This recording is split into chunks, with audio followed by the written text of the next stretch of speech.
செங்கல்பட்டு மாவட்டம் நெம்மேலிக்குப்பம் மீனவ பகுதியை சேர்ந்த கருணாகரன். எங்க ஊர்ல பாத்தீங்கன்னா குறைஞ்சது போன புயல் பாத்தீங்கன்னா சென்னியார் புயல்னு அறிவிச்சாங்க. அந்த புயல் அறிவிக்கும் போதே யாரும் கடலுக்கு போக கூடாதுன்னு சொல்லிட்டாங்க. அந்த அறிவிப்பு வந்த உடனே அப்பெல்லாம் பாத்தீங்கன்னா இப்ப ஒரு 4 அடி 5 அடி அதுக்குள்ளதான் கடல் இருந்து. எங்க இடத்துல பாத்தீங்கன்னா மேக்சிமம் 4 அடிக்குள்ளதான் கடல்ல தொழில் பண்ண முடியும். அதுக்கு மேல போனா தொழில் பண்ண முடியாது. அதனால அரசாங்கம் அறிவிச்சுட்டாச்சுன்றதுக்காக யாரும் தொழிலுக்கும் போகல.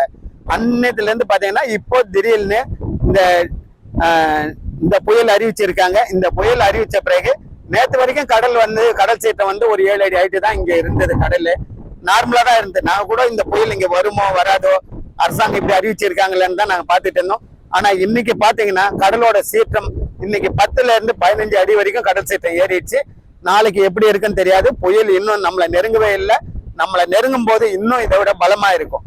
இப்ப பாத்தீங்கன்னா காற்றோட இது பாத்தீங்கன்னா இப்போ மேக்சிமம் 60 கிலோமீட்டர் வேகத்துல காத்து அடிக்குது. எங்களுக்கு இப்ப கரையோரம் பாத்தீங்கன்னா மீனவர்கள் யாரும் 20 நாளா கடலுக்கு செல்லல. அதே மாதிரி கரையோரம் உள்ள மீனவர்கள் வலைங்களை போட்டுங்களை சேஃப்டியா எடுத்து வச்சிருக்காங்க. ஆனா எங்க ஊரோட நிலைமை மட்டும் பாத்தீங்கன்னா எங்க ஊருக்கு நேரம் போட்டுங்களை வைக்க முடியல. தூண்டில் வலை வராதால நாங்க போட்டுங்களை வாட்டர் பிளான்ட்ல நேரம் வச்சிருக்கோம்.